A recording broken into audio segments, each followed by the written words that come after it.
Le crack, association de cocaïne et d'ammoniac se fumant à la pipe, provoque des ravages profonds sur la santé physique, mentale et sociale des consommateurs. Dès les premières consommations, il engendre une dépendance rapide et intense, souvent décrite comme l'une des plus féroces parmi les drogues dures. Le cerveau sature de dopamine, ce qui provoque un effet de rush suivi d'un état de manque brutal, poussant à des prises répétées et compulsives. Sur le plan psychiatrique, le crack peut aggraver ou déclencher des troubles mentaux. Il est notamment associé à des états paranoïaques, ce sentiment persécutif, de méfiance extrême et d'hallucinations auditives et visuelles. Il provoque des troubles délirants aigus, avec des pertes de contact avec la réalité, crises de panique ou comportements violents, des épisodes psychotiques. Tout le monde le sait. Autant d'états que l'avocate de Kaylan Marne veut voir consignés dans un rapport d'expertise, d'autant que son client, à peine âgé de 19 ans, à Marie-Galante, est poursuivi pour 3 préventions: violence et outrage envers un gendarme, rébellion face à un gendarme et violation de domicile.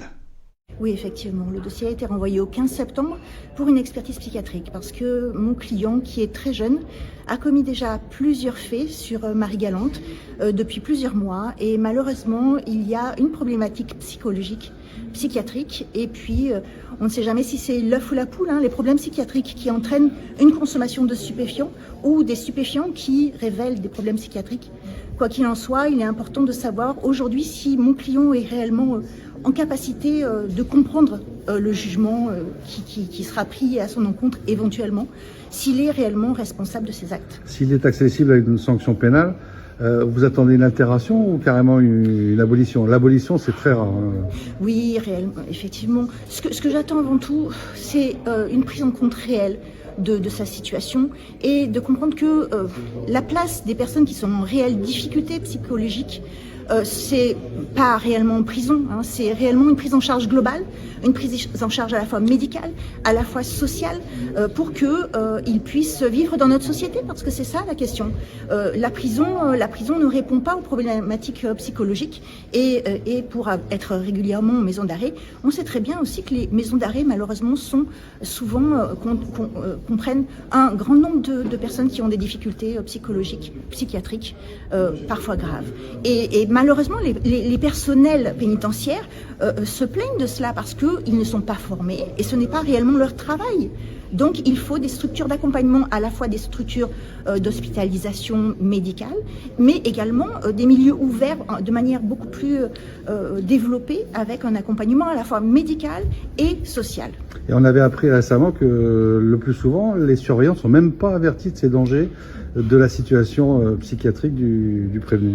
Oui, pas la personne incarcérée. Ça peut arriver. Alors là, moi je suis en position d'avocat, je ne peux que répéter ce que j'entends. Il faudrait réellement que vous interrogiez les personnels pénitentiaires, mais souvent ils sont au courant, parfois ils ne connaissent pas la totalité. Pourquoi? Parce qu'il y a un secret médical, il y a un secret médical, tout le monde a le droit à ce secret médical. Donc il faut à la fois aménager la sécurité des uns et des autres, apporter une réponse qui puisse être adaptée à la personne qui a ces difficultés, mais aussi respecter son intégrité et ce secret médical. Vous l'avez dit tout à l'heure, on estime à 40% le nombre de détenus qui sont atteints de façon psychiatrique, de maladie mentale, et il n'y a aucune unité spécialisée outre-mer, c'est quand même incroyable. Oui, et c'est pas faute que ça a été demandé, on se rappelle des questions au gouvernement, effectivement, qui ont été malheureusement balayées d'une certaine manière. On attend ça, j'imagine, on attend ça, nous aussi, qu'il y ait une véritable réponse.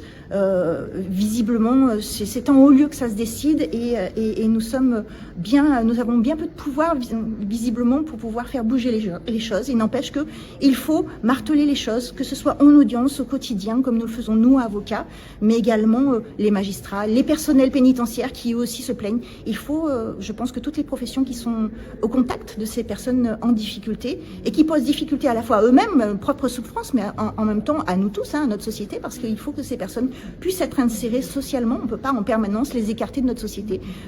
Ces personnes ont le droit aussi à être intégrées d'une certaine manière et accompagnées. Donc il faut répéter le besoin que nous avons de services médicaux adaptés en prison, mais également hors des murs, bien entendu. La procureure a confirmé la demande de renvoi de l'examen au fond de ces affaires dans l'attente de la réalisation de cette expertise psychiatrique. Le tribunal a certes renvoyé ce procès au 15 septembre prochain, mais ordonné le maintien du prévenu en détention provisoire jusqu'à cette date. Une expertise attendue qui pourrait confirmer que le crack n'est pas seulement une drogue, mais également un facteur aggravant de souffrance mentale et sociale qui pousse de nombreux consommateurs au bord de la folie. Judiciairement parlant, c'est votre point quotidien sur l'actualité judiciaire et celle des faits divers. Richard Garnier vous guide à travers les dernières affaires qui font l'actualité en Guadeloupe. Découvrez les enjeux clés des procès en cours. Restez informés sur les grandes affaires qui font la une des journaux.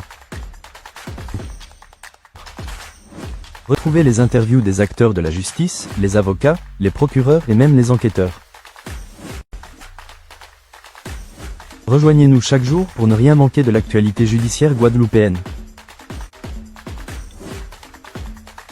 Judiciairement parlant, c'est quotidiennement sur MyTV Caraïbes avec Richard Garnier.